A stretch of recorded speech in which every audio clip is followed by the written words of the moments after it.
అధ్యక్ష, ఈ బడ్జెట్ కోసం రాష్ట్ర ప్రజలంతా కూడా ఈ బడ్జెట్ మీద ఆశలు పెట్టుకొని ఏదైతే కూటమి ప్రభుత్వం ఇచ్చిన హామీల్ని తూచా తప్పకుండా పాటిస్తారని నమ్మకంతో రాష్ట్ర ప్రజలంతా చాలా చాలా ఆసక్తిగా చూశారు అధ్యక్ష. రాష్ట్ర ప్రజలు కూడా ఈ బడ్జెట్ ఏదైతే హామీలు ఇచ్చారో ఈ హామీల్ని తప్పకుండా నెరవేరుస్తారు. ఎందుకంటే గతంలో తెలుగుదేశం ప్రభుత్వం హామీలు ఇచ్చినప్పటికీ కూడా వాళ్ళు పాటించినప్పటికీ కూడా ఈసారి కూటమి ప్రభుత్వంలో జనసేన ఉంది, బీజేపీ పార్టీలు ఉన్నాయి. ఈ రెండు పార్టీలు కూడా వాళ్ళు ఇచ్చిన హామీల్ని ఖచ్చితంగా కూడా తెలుగుదేశం పార్టీ చేత అమలుపరిచే బాధ్యత రెండు పార్టీలు తీసుకుంటాయని చెప్పి ప్రజలందరూ చాలా వెయిట్ చేశారు అధ్యక్ష. తీరా బడ్జెట్ వచ్చిన తర్వాత అధ్యక్ష, వాళ్ళు ఏదైతే హామీలు ఇచ్చారో ఎన్నికల హామీలు, ఇది ప్రజాగలంతో హామీల లిస్ట్ అధ్యక్ష. ఈ ప్రజాగలంతో ప్రతి చోట తిరిగి మేము చేయబోతున్న పనులు గత ప్రభుత్వానికన్నా మిన్నగా మేము పనులు చేస్తాం. గత ప్రభుత్వానికి మిన్నగా వాళ్ళ నవరత్నాలంటే నవరత్నాలు కాదు, మేము సూపర్ సిక్స్ అని ముందుకు వెళ్తాం.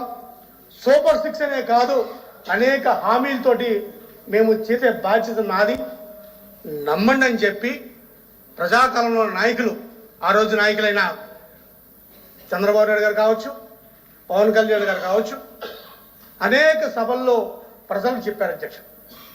ప్రజలు నమ్మారు అధ్యక్ష. ఎవరైనా సరే ప్రజలు ఒక రూపాయి వచ్చే చోట అరే 2 రూపాయలు వస్తుంది, ఎలాగో ఈయన రూపాయి ఇస్తా అంటున్నాడు, ఈయన ఎక్కువ ఇవ్వలేనంటున్నాడు, ఈయన ఏదో 2 రూపాయలు ఇస్తా అంటున్నారు. పైగా ఇప్పుడు చంద్రబాబు నాయుడు గారితో పవన్ కళ్యాణ్ గారు కలిశారు. తప్పకుండా పవన్ కళ్యాణ్ గారు ప్రశ్నించే పార్టీ కాబట్టి ఎప్పటికైనా చంద్రబాబు నాయుడు గారు ప్రశ్నిస్తారు, ఈ 2 రూపాయలు వస్తుందని చెప్పి ప్రజలు నమ్మి ఈ బడ్జెట్ కోసం ఎదురు చూశారు అధ్యక్ష. తీరా చూసిన తర్వాత అధ్యక్ష, ఈ ప్రజాకాలంలో ఎన్నికల హామీలు అధ్యక్ష, ఏదైతే హామీలు ఇచ్చారు అధ్యక్ష, ఈ హామీల్ని ఈ బడ్జెట్ రూపంలో ఎంతవరకు చేర్చారనేది ఒకసారి చూద్దాం అధ్యక్ష.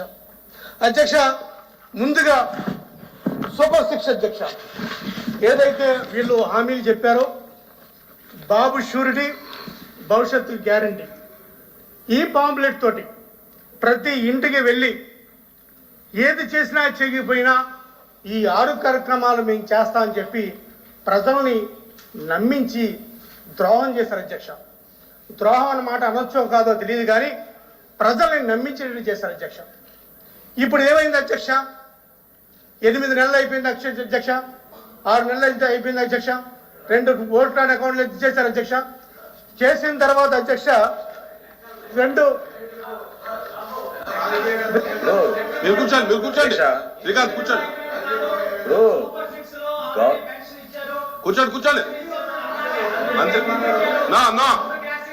మంత్రి గారు మాట్లాడుతున్నారు, దయచేసి కూర్చోండి. మంత్రి గారు మీరు మాట్లాడుతున్నారు.